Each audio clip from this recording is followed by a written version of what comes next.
que ele possa ser muito feliz na sua explanação e nós possamos aproveitar bastante. Nos ilumine e nos acolha a todos na sua paz.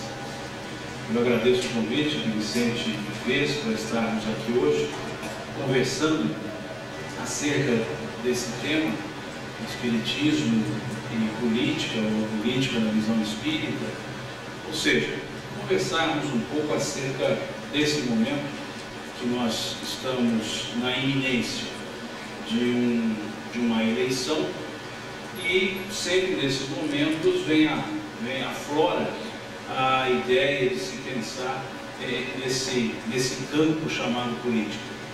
Eu optei em trazer algumas ideias de alguns pensadores espiritistas para que nós pudéssemos conversar a partir dessas ideias.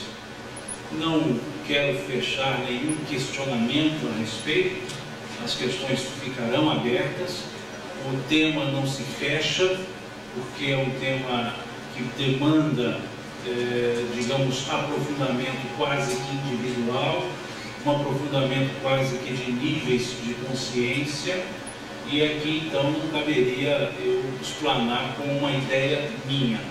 Deixo aqui a ideia desses benfeitores espirituais, dentre eles o próprio Sr. Allan Kardec, com relação a essa ideia, com relação ao senso político, com relação ao pensamento social.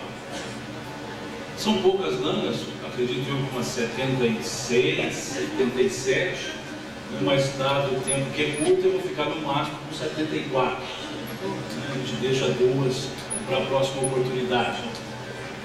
E primeiro refletirmos sobre essa questão da abrangência do espiritismo. Porque o conhecimento espiritista ou a doutrina espírita, ela nos permite permear diversos campos do conhecimento. A própria ideia codificada, a própria, digamos, apresentação do espiritismo é feita de maneira tal que eles é visto uma ciência de característica filosófica e consequências morais, ou consequências moralizadoras, ou para alguns consequências religiosas.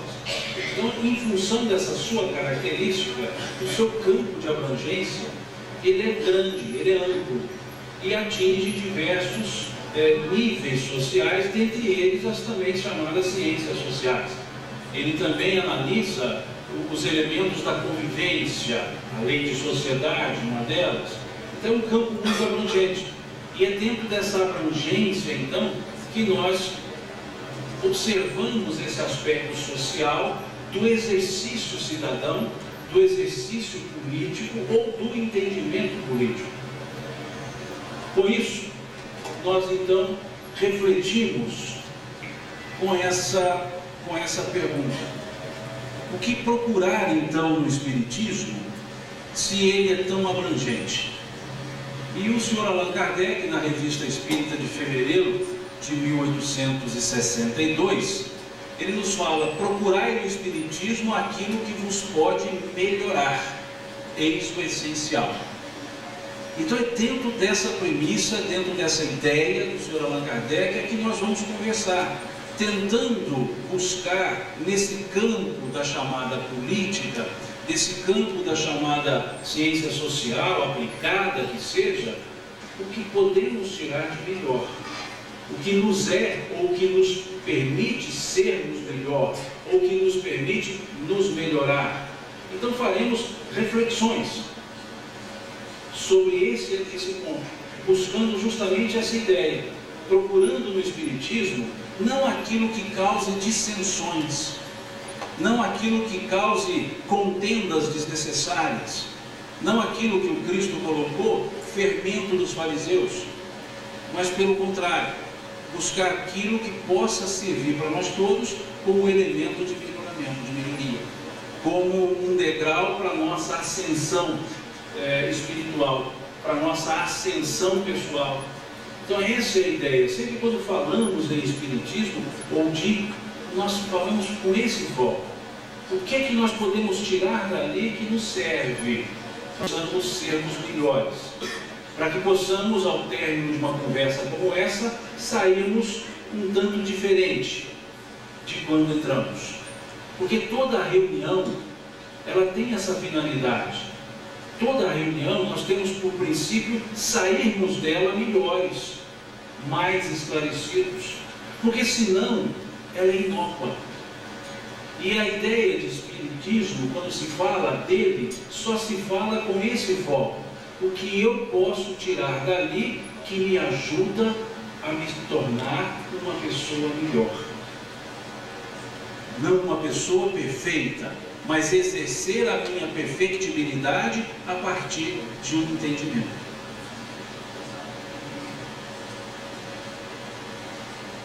A visão social espírita, as leis, chamadas leis morais. A ideia espiritista, ela trabalha no Livro dos Espíritos, a partir da questão 614, com aquilo que chamamos de lei natural.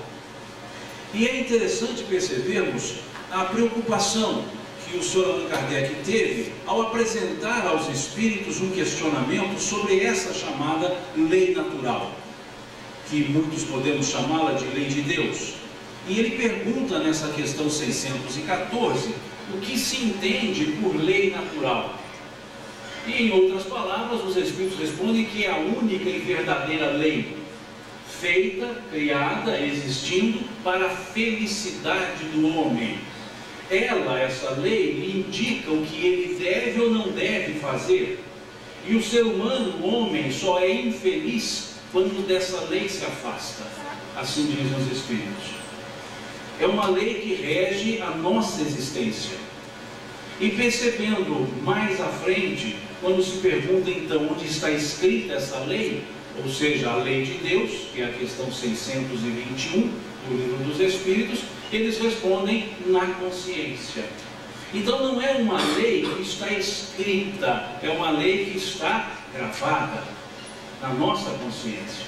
Mesmo que não saibamos didaticamente a estrutura desse corpo de leis, nós a temos na nossa consciência e podemos saber não o que é, qual é ou o que é uma lei, mas sabemos que o que estamos fazendo pode estar certo ou errado, porque a nossa consciência indica.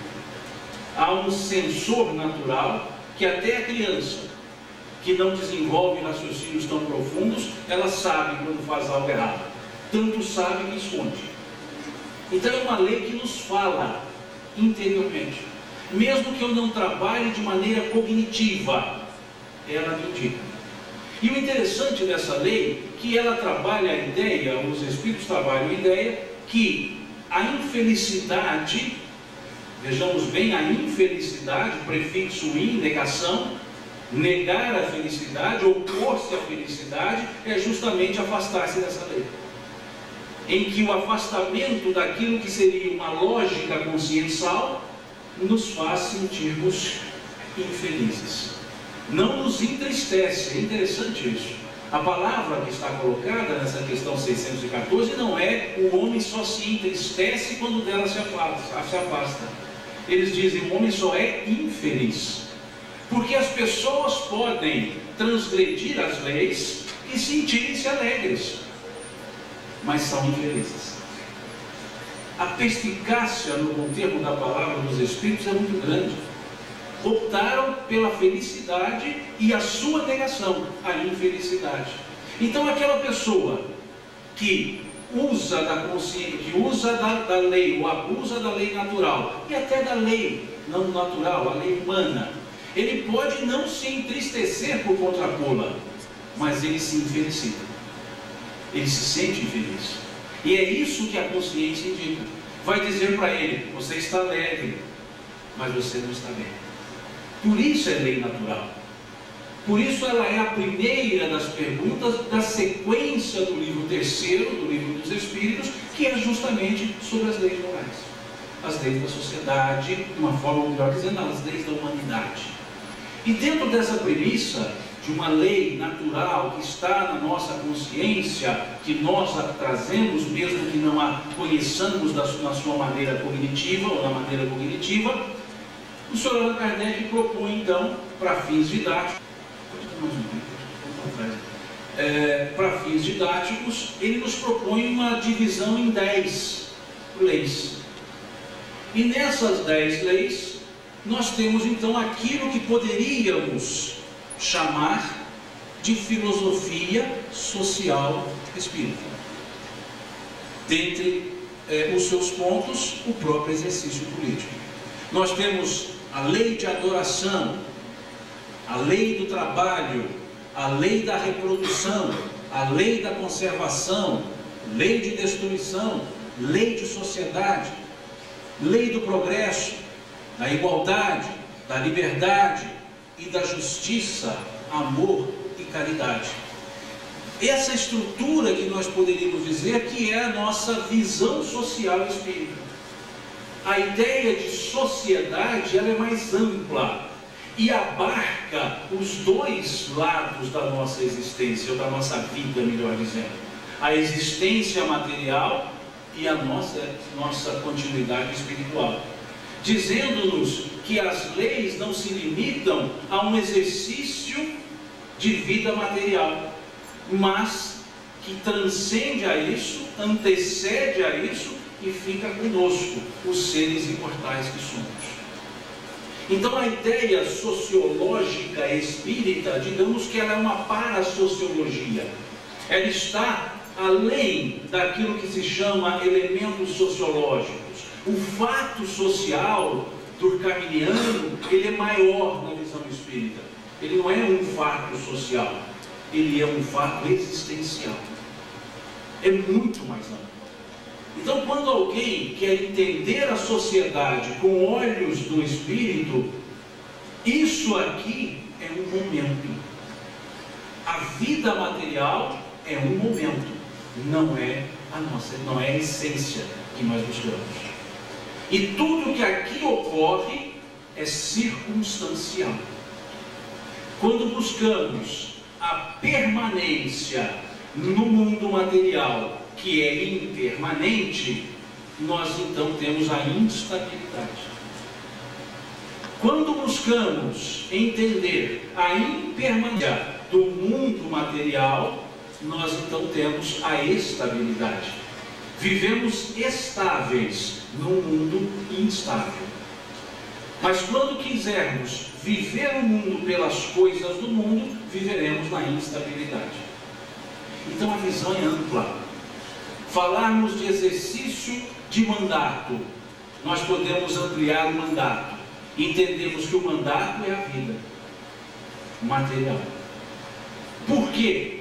Se olharmos a questão 132 do Livro dos Espíritos, onde o Sr. Allan Kardec pergunta, uma pergunta interessantíssima, dentre todas as outras também interessantes, mas ele pergunta qual é a finalidade da encarnação dos Espíritos.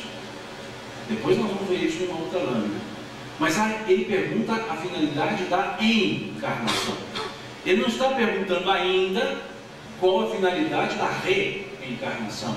Ele quer saber por que nós, espíritos, que somos criados espíritos, precisamos entrar no mundo material. Por que não, criados espíritos que somos, e fomos criados assim, por que não vivermos como espíritos, sempre espíritos libertos da matéria? Por que temos que entrar na carne? No meu caso, muita carne. Por isso que eu me desencarno fácil, é difícil sair disso tudo aqui. Mas por que eu preciso entrar na carne? Por que disso? E os Espíritos respondem com uma tranquilidade. Deus vos impõe a encarnação com a finalidade de vos fazer progredir. Veja, para uns é uma prova, para outros uma missão, mas sempre em condições, veja que interessante, sempre em condições de darmos a nossa contribuição para o progresso da humanidade. Veja que coisa interessante. Isso é um mandato amplo, que não dá para ser exercido de uma vez só.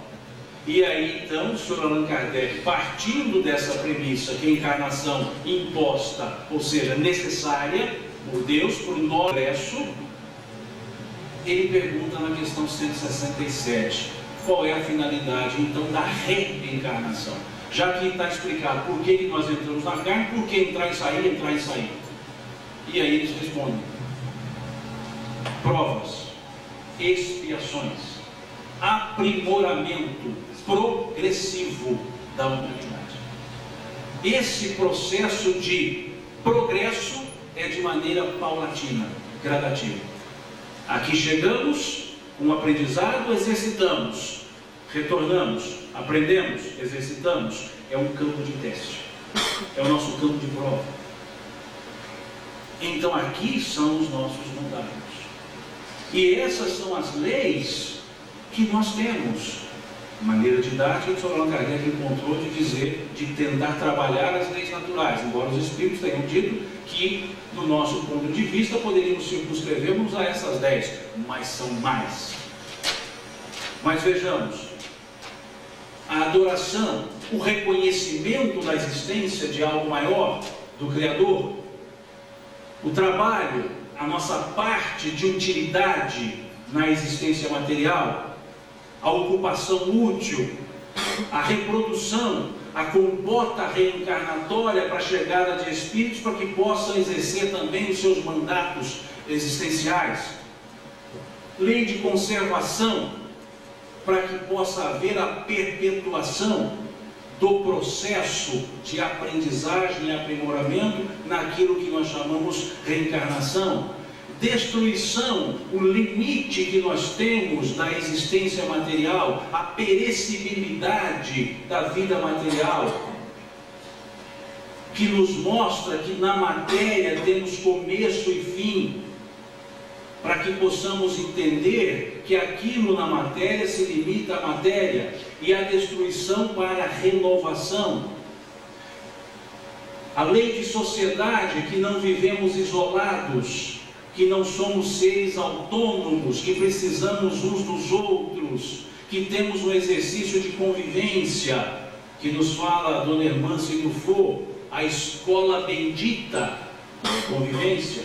Diz ela que nesse campo de convivência é a escola bendita.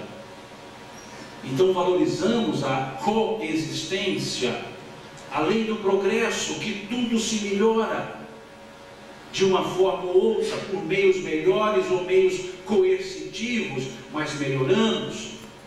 A lei de igualdade, que nos coloca em condições de semelhança, não de igualdade absoluta, uma vez que somos seres em estágios evolutivos diferentes uns dos outros.